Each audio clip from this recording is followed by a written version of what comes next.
Coming up next on the Jeff Crilley Show, you'll meet an author, speaker, and legacy shaper who's going to teach us all why it's time to wake up, wake up, wake up. His story just ahead.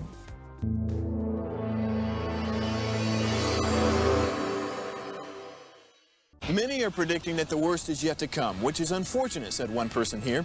Until now, they've enjoyed the reputation of being the nation's icebox. Watched a burglar in his home this morning by webcam. As a journalist of over 25 years, stories are what make my world turn. Reporting live from the Dallas newsroom tonight, Jeff Crilley, Fox 4 News. But in 2008, I took the jump from my familiar life and started a PR firm from my home. We're talking about anyone with a camcorder like the one I'm using becomes a television network. We started slowly growing the company, and we now have over 100 clients, and we've branched into the world of live digital broadcasting. I now own 8 different TV studios and have a huge team, and the stories that I now get to share are sometimes the most important of my life.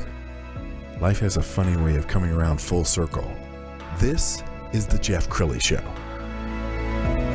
I recently turned 60 years old, and I think it's at this time of life that people begin to think about their legacy. What was all of this about?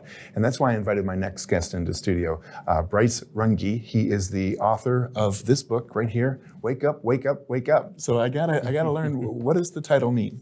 You know, it really just came out of a place personally for me to wake up and understand my impact.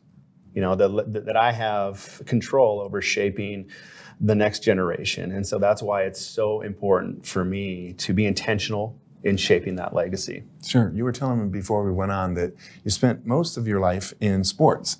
Why don't you give us kind of a run through on your sporting career? Sure. So I grew up in Anaheim, California. I grew up in the aggressive scene, if you will, skateboarding, surfing, snowboarding, rollerblading. I discovered a talent that took me to the professional level in rollerblading when that came on the scene in the late 90s.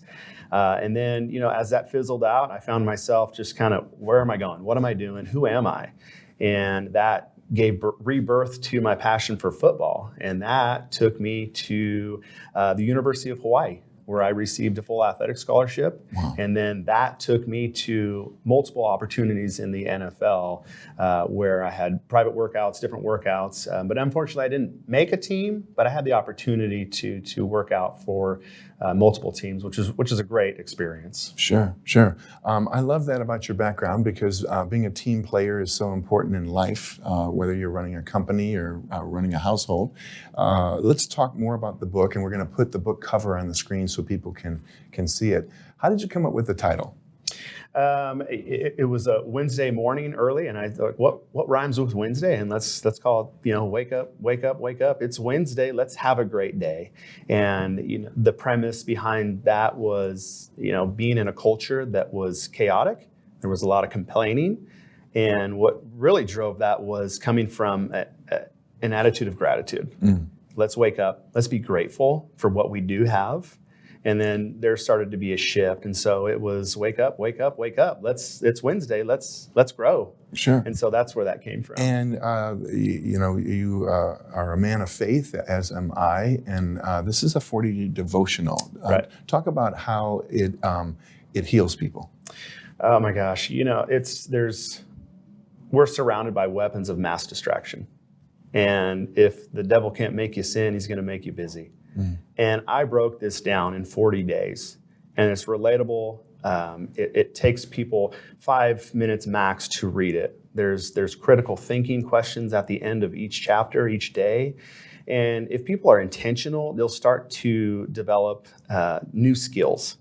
They'll enhance their thought life and really get their life pointed in the right direction. Where people have lost hope, I believe they could find hope in this book.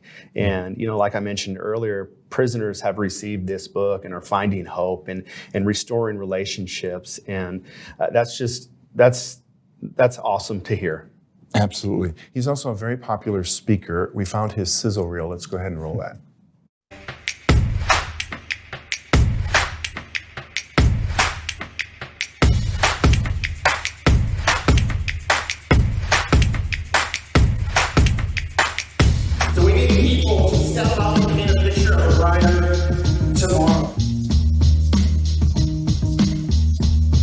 Life truly is a journey. On our journey through life, we're going to encounter a lot of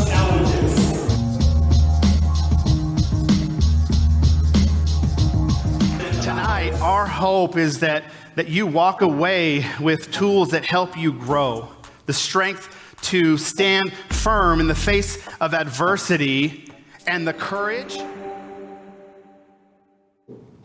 Yeah, you're a very powerful speaker. Tell us about the audiences that you like to speak to. A wide range of audiences. I speak at corporate events. I speak at men's leadership retreats, men's conferences.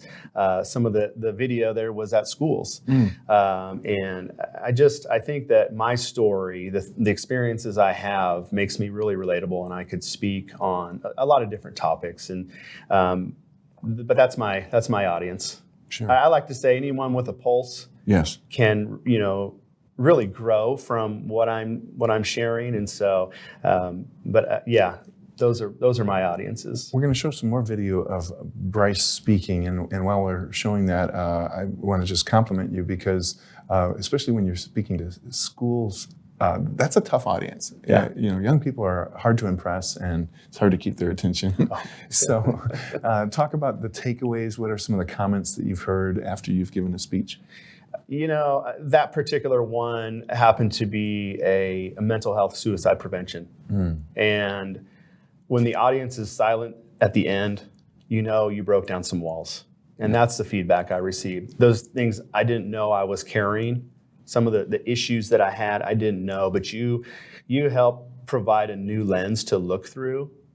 And that was the mission behind that anyways. Let's break down these walls. Let's focus on ending the stigma so people can heal. And that's so powerful right now because we have a mental health pandemic that followed the actual pandemic, and some people are just kind of walking around with PTSD and they've never gotten help. Right.